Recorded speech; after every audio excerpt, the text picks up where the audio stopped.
guys, it's Tammy from For the Health of It Tammy, and today you're in my kitchen for my very first cooking class. I decided to do a savory oats. It's really easy, it's very fast, it's a filling. It can be done for breakfast, for a savory breakfast, or you can even eat it for a dinner or lunch. So let's get started. First thing I need is I like to put my beans into my broth so that it'll be really mixed up well. So here's my broth. I like to use either Pacific, or right now I have on hand Trader Joe's Hearty broth. There is no oil in the two of these, so they're very broths that I keep on hand in my pan. So I have some broth here in the bowl, and we're going to add to it just a few seasonings.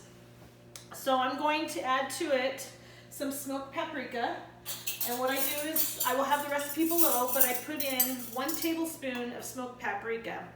It's okay if it goes over a little bit. Smoked paprika is yummy and it gives it a nice smoky flavor. Alright, and then I'm going to add in my garlic powder. So I'm going to put in a teaspoon of garlic powder. So I kind of don't take out my measuring spoons often. And I use the lid, and I think the lid is about 1 tablespoon is what I was, when I watched cooking shows a long time ago, that's what they said. So there are 3 teaspoons in a tablespoon, so I'm going to fill this about 1/3 of the way. But as far as I'm concerned, if you have a little extra garlic, it's not going to hurt you. Just don't tell my husband. So we've got the garlic powder in there, and then we're going to add some onion powder, and I usually do equal of onion and garlic powder, always. So we're going to do 1 teaspoon of onion powder. And then we're going to do a 1/2 teaspoon of some chipotle, which is good because it's probably all I have, but it just adds a little warmth to it. So there we go. And then I'm going to give those a quick stir, and I'm going to let them sit for a minute. And so now I'm going to start to build my bowl. And what I do is I put my oats in first. So we're going to use 3 cups of oats. I believe. Oh, 4 cups. We're going to use 4 cups of oats. Does not need to be exact measurements. This happens to be a gluten-free oat that Trader Joe's has. Other than that, I get organic oats. I always try and do organic. So there we go. And then we're going to start to put in our veggies. So I like to put in a lot of different kinds of veggies. It's always kind of a fun thing for me to decide how many vegetables can I get into my meals. Whether I'm making a bean patty or I'm making this savory oats, it's like, how many things can we pack inside of this that my family's going to eat without realizing what they're eating, because it's going to taste so good. So we're going to start by putting in 14 ounces of diced fire roasted tomatoes and the sauce. All right, and then I'm going to put in just a little bit of bell peppers because my family's not really hip on them, but I think they add nice flavor. And this is these were frozen. I get it at Trader Joe's in their frozen section. So then we're going to add about a 1/2 bag of cruciferous crunch. If you don't have a Trader Joe's near you, cruciferous crunch is really easy, and you can use whatever you want. But all it has is some broccoli stems that have been cut into like a slaw. They have red and green cabbage. It has shaved Brussels sprouts, and it has some kale. And I just think it's a good way of getting in your cruciferous vegetables. So we're going to put a generous helping in there. And then we're going to add a couple cups of, these are just frozen mixed vegetables. So they have the carrots, the peas, and the corn. So we'll just put a couple cups of that in. All right. Then I always, even though I did onion powder, I always like some fresh onions. And so let me show you. This is one of my favorite tools in the kitchen. This chops things. Now it dices it a little bit more than I would care for if I were making a salsa or something that needs to be presented. But when it's going into your food, you can chop it very finely, and it's going to give you all the flavor that you need without big chunks of onion in there. So what you do is, I'm going to put in a half of a onion, but I actually have a very small onion. I usually have large ones, so I just quarter the halves and stick them in here.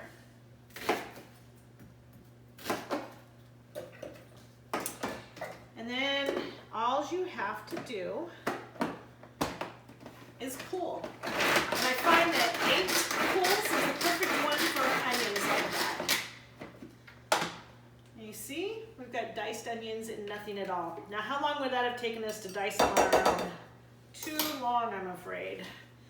That was one of the things about cooking when I first started this way, is I felt like I was spending hours in the kitchen trying to prepare meals because there was a lot of chopping and dicing. And this tool was given to me as a Christmas gift a year ago. I had a smaller one, and it was given to me as a Christmas gift, and I didn't realize the value of it for months before I took it out of the box. And then I used it, and I'm in love with it. I totally recommend it to anybody and everybody.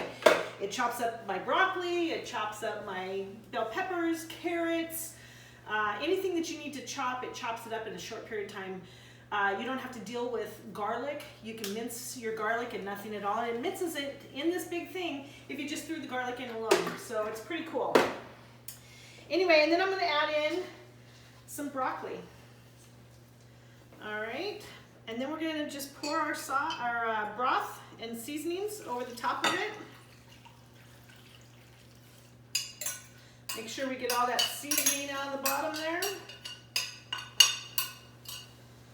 And we're going to stir it up good. Just make sure we get it all mixed up. And you can just eyeball it. Maybe you want to add more vegetables to it when you get it all mixed up. Maybe it seems like there aren't enough vegetables in there. And maybe, maybe you need some more liquid. And so then I would just take, if you don't want to open up another broth, so just a little water added to it is going to be fine, because we have a lot of seasoning in there that's going to give it the flavor it needs. So let me just finish getting it stirred up here. And you see, it was all really easy. I just took stuff out of my freezer, out of my refrigerator, and out of my pantry, and able to throw it together in a matter of minutes. Okay, and there you have, this is what your mixture looks like. Okay, it's still a little fluidy. I used hot water because it will tend to absorb quicker. So, but there still is a little bit of fluid in here. Or I mean, I heated up my broth, sorry. So, anyway, and then you put it into a parchment lined, and the reason I use parchment paper here is because I don't want to have to clean, if it gets cooked a little crispy, I don't want to have to scrub out the bottom. So parchment paper is always a good thing, or Silpats. If you have any Silpats. I do have Silpats, but I usually use them on a cookie sheet and not in a 13x9 dish. So now I'm going to put the mixture into a 13x9 dish. I have my oven preheated at 400 degrees. All right, let's get all those goodies out of there. I'm going to smooth it out so that it's nice and even. We want to keep everything nice and even so that it cooks evenly. You don't want there to be burnt tops and the bottoms are burnt corners, or burnt tops and the bottoms are still mushy. So I'll just kind of flatten it down once I got it in.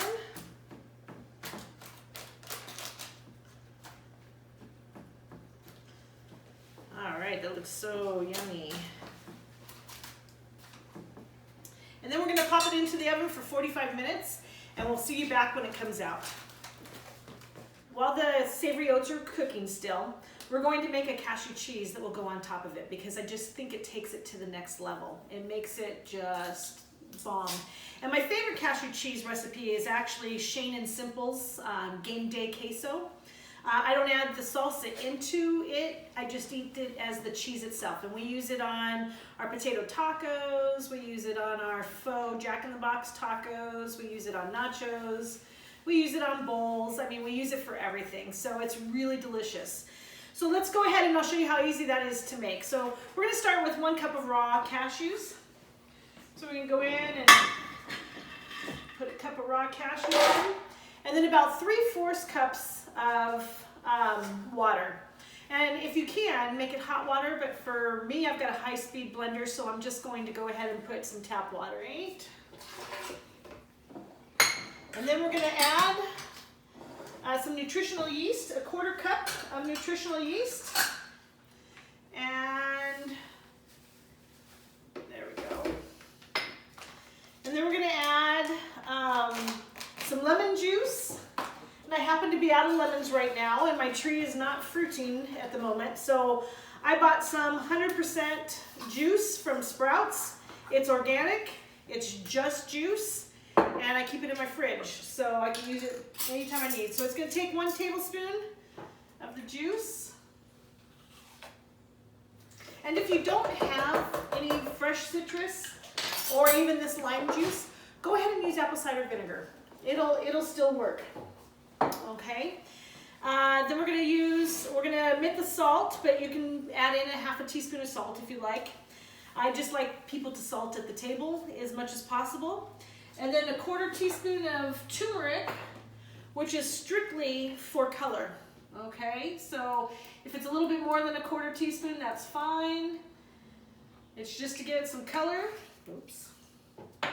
And then the best ingredient ever for this that just makes it different than many other cheeses that I've tasted happens to be the smoked paprika. So, and we're going to add in a teaspoon of smoked paprika, but I'm going to make it a heaping teaspoon because I love it. All right, and then blend, and that's it. So right now it's going to get a little noisy for about 60 seconds. Because the high-speed blenders are very loud, okay, so bear with me, but I've got it on a high speed, and that's it. It just doesn't take very long, but a couple minutes, and then you have creamy, cheesy sauce. You just want to make sure it's not gritty, all right? Okay, so our cheese sauce is done, and we have just less than a minute left on our savory oats. There it goes. Oh, yeah, they look good, but we do get a little toasty. So here is our oats. Can you see those? Yeah. Yum. Now with the savory oats, or baked oats in general, I say that you should let it sit for 15 to 20 minutes, okay? And then you can cut into it, and you can serve it, and you'll top it with the cheese sauce.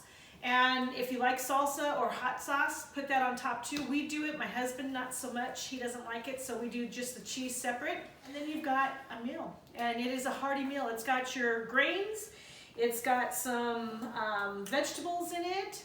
You're getting a little fat from your cheese sauce, and it's a good hearty meal. And if you want, it's so versatile that you can take your oats and you can make it like a Santa Fe type thing where one of the ingredients that you add in might be some chili powder, you know, not spicy chili powder, but just chili powder and some cumin into it with some garlic and onion and the seasoning. And then you put in some black beans, some roasted corn, some red peppers, whatever kind of vegetables you want to stick into that one. And then you've got a whole different dish. It's the same base, but a different dish. So my whole thing is being inventive in your kitchen. Don't worry if you don't have all the ingredients in a recipe, or if the ingredients are stuff that you don't naturally eat, like oil or tahini. Those can be easily removed from your recipes, and you can still make the recipe. So if you're struggling with cooking, go ahead, you know, take some of your old recipes and just transition them into the way we eat now. It's pretty easy, and you get to eat the same foods, and it's easier to sustain the diet. So let's cut into this real quick.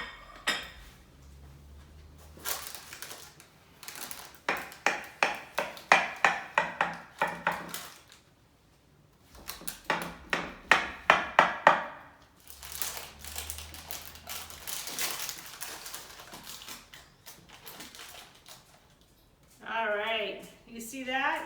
Yum. Steam coming right off of it. All right, guys. So that was our first cooking lesson today in Tammy's kitchen. We'll see you next time.